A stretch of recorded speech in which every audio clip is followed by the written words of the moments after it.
बिस्मिल्लाहिर्रहमानिर्रहीम। तफसीर कुर्तुबी है आलमिया दोम की और सूरह नूर की आयत नंबर 3। हम इसकी तफसीर पढ़नी है तफसीर कुर्तुबी की रोशनी में। आयत है अज़्ज़ानी ला यनकिहु इल्ला ज़ानियतन व मुशरिकतन वज़्ज़ानियतु ला यनकिहुहा इल्ला ज़ानिन व मुशरिकुन व हुर्रिम ज़ालिका अलल मुमिनीन।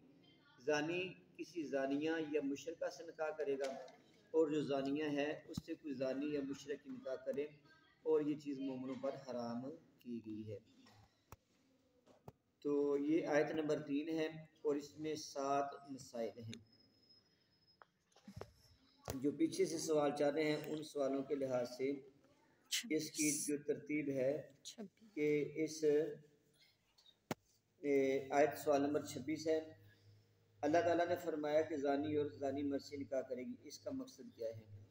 बेटा इसका मकसद सिर्फ ये था कि इस जुर्म की कबाहत और इस जुर्म का बुरा होना बताना कि जुर्म तो हर जुर्म बुरा होता है, लेकिन ये इतना सहज जुर्म है कि अल्लाह ताला ने फरमाया कि जो बंदा मशहूर हो जाए कि ये बंदा बदकार है, ये मुँह काला करने वाला है, उससे कोई दूसरा निकाह ना करे। सिर्फ इससे नफरत दिलाने के लिए ये कितना बहुत बड़ा जुर्म है।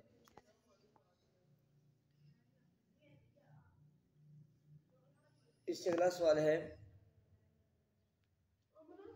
इस आयत का शान नुज़ूल के लिखें और मुसलमान क्या ये मुसलमान मर्दों के साथ ख़ास है या औरतों के साथ ख़ास है?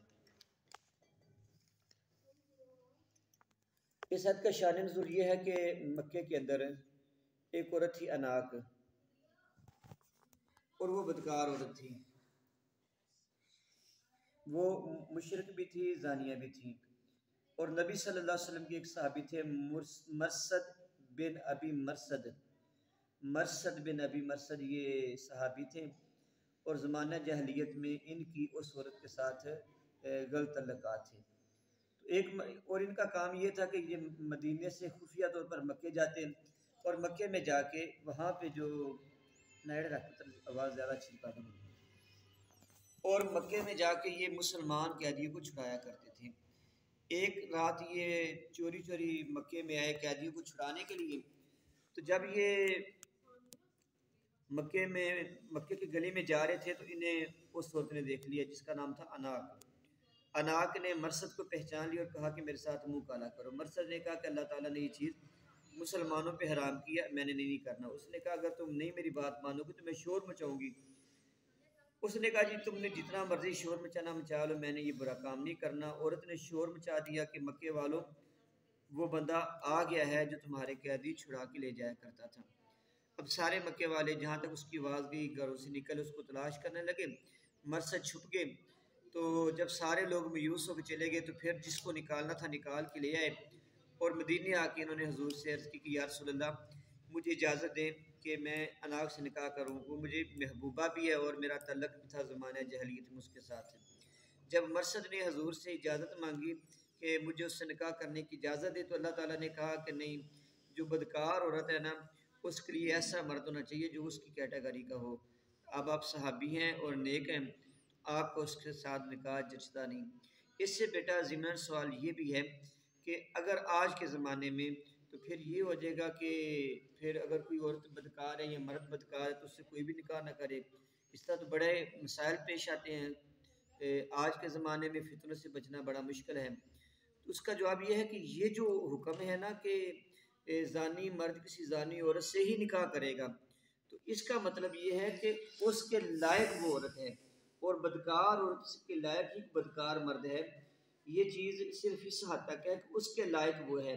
ये नहीं कि अगर किसी नेक मर्द ने किसी बदकार औरत से निकाह कर लिया या किसी बदकार मर्द ने किसी नेक औरत से निकाह किया, निकाह हुआ ही नहीं है। निकाह हो जाता है, लेकिन इस आयत का मकसद ये है कि कौन किसके लायक है। अगला सवाल ये है कि क्या ये आयत मनसूख है या मनसूख नहीं है? तो इसमें इमाम खताबी कहते हैं कि ये अगर काफर औरत है ना तो काफर औरत के साथ किसी मुसलमान का निकाह हो सकता ही नहीं है। ईसाई और यहूदी अहले किताब औरत के साथ होगा लेकिन उसके साथ नहीं होगा। और अगर मर्द काफर है तो मुसलमान औरत का उससे निकाह हो ही नहीं सकता। और तीसरी बात यह है कि ये जो आयत ना ये उन सहाबा के साथ ख़ास है जिन्होंने सवाल किया था। उनमें तो एक मरसद थे और एक इसके अलावा मतलब कुछ और मुसलमान भी थे मदीने के अंदर। तो मदीने के अंदर एक औरत उसका नाम था उम्मे महजूल, और वो औरत जो है ना मतलब बदकार थी, और उसके पास और भी काफ़ी बदकार औरतें थी। मतलब वो समझ लेके कोठा चलाती थी, उसके पास काफ़ी बदकार औरतें थी। अब कई मुसलमान थे, वो कभी उन औरतों के पास जाया करते थे। उन मुसलमानों ने, एक से ज़्यादा मुसलमान थे, उन मुसलमानों ने उन औरतों से निकाह की इजाज़त तलब की जो उम्मे महजूल के कोठे पर रहा करती थी। तो अल्लाह ताला ने ये ख़ास हुक्म उनके बारे में नाजिल किया था कि उन मर्दों को उन औरतों से निकाह की इजाज़त नहीं है, लेकिन उनके अलावा अगर आज के ज़माने में या बाद में अगर कोई ऐसा हक हो, बस औरत मुसलमान हो या अहले किताब हो, तो उससे निकाह हो सकता है, चाहे वो बदकार है चाहे वो नेक है। सवाल नंबर 31 से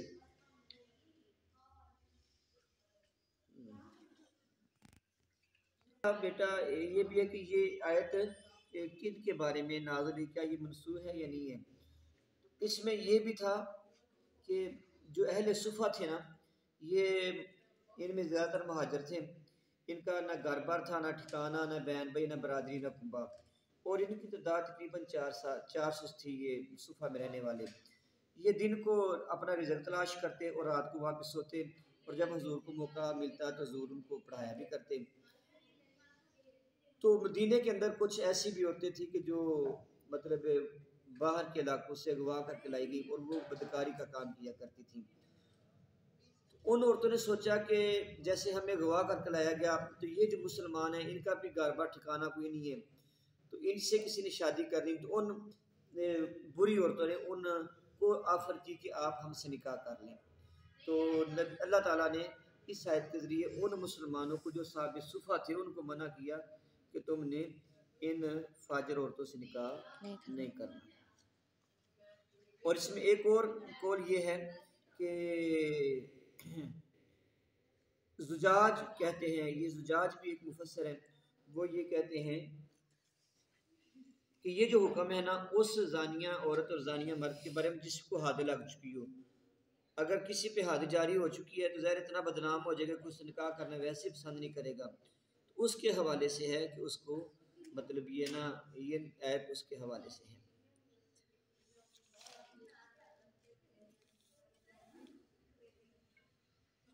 और जैसे मैंने पहले कहा कि क्या ये आयत मनसूख है, कुछ उलमा कहते हैं कि ये आयत मनसूख, अगर ये मनसूख है तो इसकी नासा है वनकुल अय्याम मिनकुम, कि तुम्हें जो बेवाएँ हैं उनसे उनका निकाह करो। तो बेवाओं के अंदर ज़ानिया गैर ज़ानिया दोनों शामिल है, लिहाजा उनका निकाह करना जायज़ हो जाएगा। और अहले फतवा कहते हैं, मुफ्ती हजरात ये कहते हैं कि जिस बंदे ने जिस औरत से बदकारी की है तो बेहतर यही है कि वही बंदा उस औरत से निकाह कर ले, क्योंकि उसने उसके साथ ये गलत काम किया।